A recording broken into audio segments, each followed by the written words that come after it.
Programang ito ay rated SPG. Striktong patnubay at gabay ng magulang ang kailangan. Maaaring may masiselang tema, lengguwahe, karahasan, sexual, horror o droga na hindi angkop sa mga bata. Magkakampihan na ang mga kalaban ng pamilya Tanyag. Hanggang kailan kaya sila maghihiganti? Alamin natin. Welcome back sa aking channel. Abot kamay na pangarap. Napaka-intense nga ng mga kaganapan sa abot kamay na pangarap. Na-transfer na sa mental institute si Carlos. Hinatid siya ni Harry. At patuloy na nagpapanggap si Carlos sa harap ni Harry. Hinanap niya si Lynette. Inaway niya si Harry dahil hindi daw si Harry ang kailangan niya. Inutusan niya si Harry na sabihin kay Lynette na hatidan siya ng pagkain at bisitahin siya palagi nito. Sumang-ayon naman si Harry para manahimik na si Carlos sa mga pinagsasabi niya. Sinabi niya kay Carlos na sasabihin niya kay Lynette para puntahan siya. Natuwa naman si Carlos kahit naaawa siya kay Carlos dahil sa mga makakasama ni Carlos sa loob ng mental institute. Pinag-ingat niya si Carlos at alagaan daw ni Carlos ang sarili niya habang nagpapagaling siya sa loob ng mental. Samantala, sa Apex naman, nakita ni Lyndon si Zoe kaya nilapitan niya ito at kinamusta. Nag-usap silang dalawa at hindi pa nga natatapos ang pag-uusap nila at hindi pa nagtatagal ay nakita na ni Lyndon si Harry na dumating sa Apex. Dumiretso si Harry sa Apex galing sa mental. Kaya naman tinanong ni Lyndon si Harry kung kamusta na si Doc Carlos. Sinabi ni Harry na naihatid na niya si Carlos sa mental. Nakita ni Lyndon na malungkot si Harry sa nangyari sa daddy niya. Kaya naman pinayuhan niya si Harry na gabayan si Carlos. Palagi at palaging bisitahin. Dahil pamilya lang daw ni Carlos ang makakapagpalakas ng loob ni Carlos. Naisip ni Harry na wala na silang ibang pamilya ni Carlos sa Pinas. Kaya malamang sa malamang daw ay si Harry lang ang magtsatsaga sa kanya. Napatingin si Zoe kay Lyndon. Nagpapahiwatig na wag siyang ilalaglag nito kay Harry.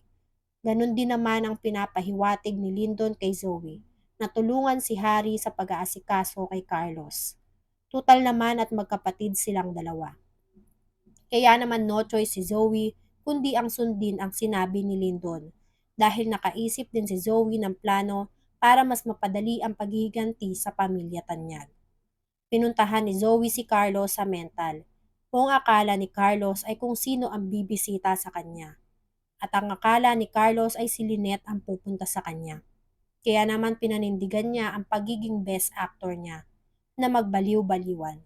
Natatawa na lang si Zoe sa mga pinaggagawa ni Carlos. Kaya naman sinabihan niya si Carlos na please, hindi mo na kailangang umarte pa sa harap ko. At huwag na siyang magpanggap dahil alam na niya ang totoo. Sinabi ni Carlos na hindi ako sa'yo nagpapanggap. Nagpapanggap ako sa mga tao sa paligid ko. Bumalik sa katinuan si Carlos. Nang makita niyang si Zoe ang bumisita sa kanya. Shinare ni Zoe na hindi na niya ibubuking si Carlos. Dahil na-realize niya na despite sa ginawa ni Carlos sa Mami Moira niya, ay si Carlos na din daw ang matatakbuhan niya. Natuwa naman si Carlos sa narinig niya mula kay Zoe. Kaya tinanong niya si Zoe kung ano ang kailangan ni Zoe sa kanya. Inamin ni Zoe na kailangan niya ng kakampi. At tinanong niya kay Carlos kung ano ang susunod pang mga plano ni Carlos. Nagtiwala si Carlos kay Zoe. Kaya sinabi niya kay Zoe ang susunod niyang mga plano. Na makalabas sa loob ng mental. At puntahan si Lynette. Kaya naman nagulat si Zoe. Dahil hanggang ngayon nga ay obsessed pa rin nga itong si Carlos dito kay Lynette. Samantala, nakabalik na ng Pinas si Miss Dubois at handa na daw siyang ipaghiganti ang pagkawala ni Moira. Samantala, sa Apex, nag-uusap si Doc Ray at ang manager ni Emerald tungkol sa magiging operasyon niya. Kinausap ni Emerald si Doc Ray na kailangan maging confidential ang gagawin kay Emerald. Sumang-ayon naman si Doc Ray na hindi makakalabas sa kahit na sino ang mangyayaring operasyon dito kay Emerald. Nagkaroon ng one-on-one talk si Annalyn at Doc Ray. Pinag-usapan nila ang mga sinabi ng manager ni Emerald kay Doc Ray, na kailangan mapanatili na confidential ang surgery kay Emerald. Umoo si Annalyn at hindi daw niya ipagkakalat ang kung anuman na mga bawal. Hindi nila alam na nakikinig pala si Zoe sa napag-uusapan nila. Kinontak ni Zoe si Justin nang hingi siya ng tulong dito dahil alam na daw ni Zoe kung paano mapapabagsak si Annalyn. Nagagalit sana si Justin kay Zoe dahil hindi na daw kailangan gawin yon ni Zoe. Kinumpronta siya ni Zoe at pinigil. Sinabi niya kay Justin na akala ko ba gusto mong makaganti kay Giselle. Kaya ito na ang chance. Ang kasiraan ni Annalyn ay kasiraan din ng Apex at pwedeng ikibagsak ni Giselle. Kaya naman sumang-ayon na lang si Justin sa mga plano ni Zoe para lang makapaghiganti sa nanay niyang si Giselle. Samantala, habang pinagpaplanuhan naman si Giselle, kausap niya sila Doc Ray at Katie at natutuwa daw siya sa bago nilang kasosyo sa Apex. Dahil madami daw itong pera at malamang daw ay malaki ang maitutulong nito sa Apex. Kaya naman malakas daw ang kutob niya na magkakasundo silang dalawa. Hindi naman sumasang-ayon si Doc Ray, halatang halata sa mukha niya dahil nakitaan niya agad ito ng hindi magandang pag-uugali. Samantala, nagpunta naman si Dubois sa sementeryo kung nasaan nakalibing si Moira. Hinagis niya ang mga pictures nila Giselle, RJ, kasama na rin si Annalyn at si Lynette. Pinangako niya dito sa puntod ni Moira na ipaghihiganti niya ito laban sa mga pamilya Tanyag.